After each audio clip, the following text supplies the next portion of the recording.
So hello there guys, I thought I'd do a little bit of an experiment today. I'm doing a day where I'm doing some composition for the gaming team that I work for, and I thought I would have a go at kind of recording this.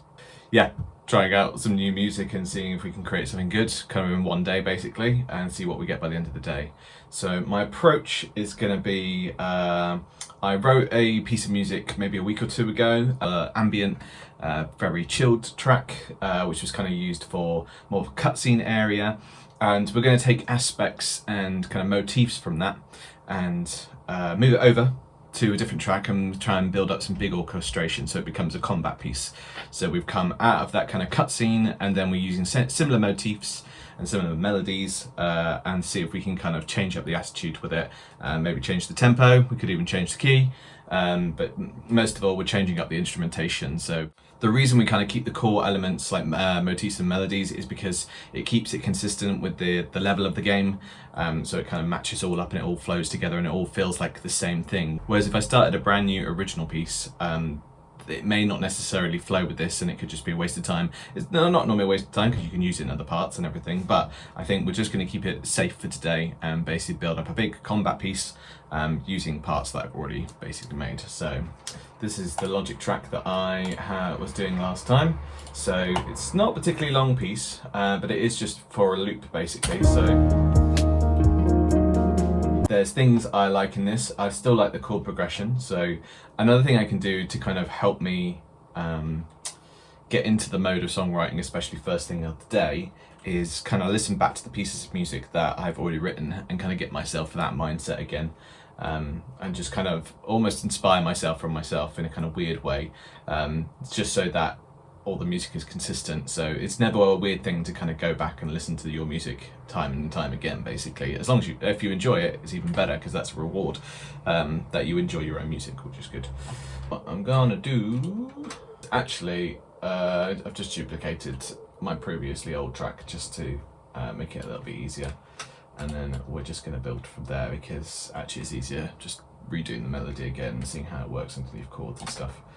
But the thing I like is the percussion on this track, so we are gonna keep that percussion basically, and it actually sits as quite a nice template anyway.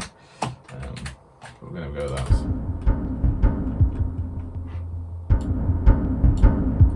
Pretty spooky, so I quite like that.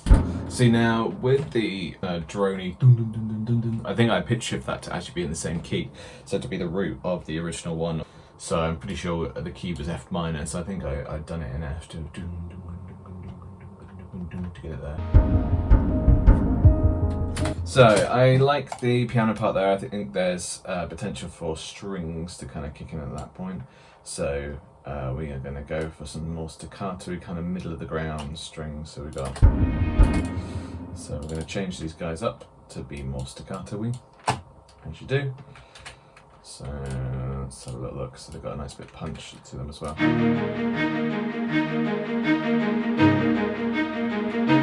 Yeah, I like that. So we got.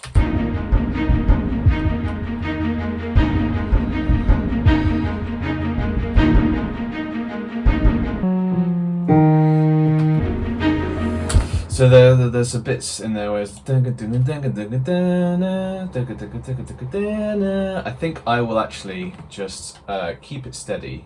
So keep it as the same first part, those string sections, rather than trying to change it up. So what we'll do is we're just going to flat out keep it the same. And the horns, in fact, I need to keep it for the horns. That's what we're going to do. We'll keep it for the horns, so the horns can do some stabs. Bum bum bum bum bum bum bum. Again, we're going to borrow the horns because again I spent a long time mixing them. So if you spent a long time mixing and playing with stuff, then you might as well just take it over, and it always keeps the sound really consistent.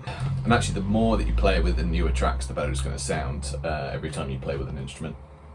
And you remix it again and again and again, and it gets better. And you just get more comfortable and confident with it rather than have to start from scratch. So it's funny because it kind of just seems like I'm ripping off myself, which I definitely am, but that is completely intentional. Then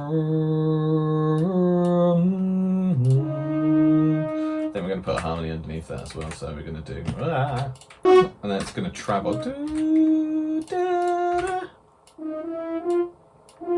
Basically just do what was going on. Oh, let's see if we can go into a different section. So like a B section. So we'll take this as my A to start with and go from there.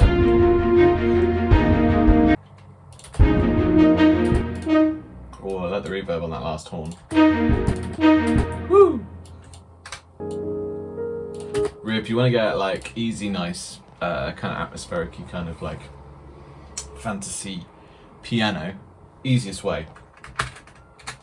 You can either do this in the EQ, or you can just use like the smart controls in Logic. If you've got the high and the low kind of set to their mid decibels, then all you have to do is get rid of all the high, up all the low, and now in isolation. And a buttload of reverb as well. That definitely helps. But listen how nice that sounds. It's so much nicer. So good. So I'm pretty happy with it so far. We need to get some guitar parts in on this as well. So I'm thinking kind of palm muted and then gradually build it up with some more percussion.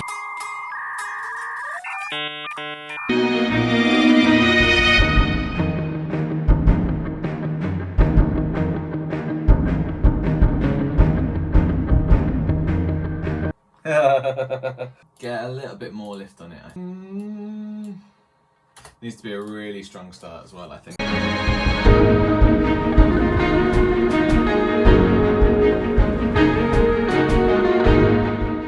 So yeah, I hope you enjoyed this video, kind of watching me write a song. Maybe I'll do a part 2, who knows. But yeah, that's me and some of my creative process and how I write music.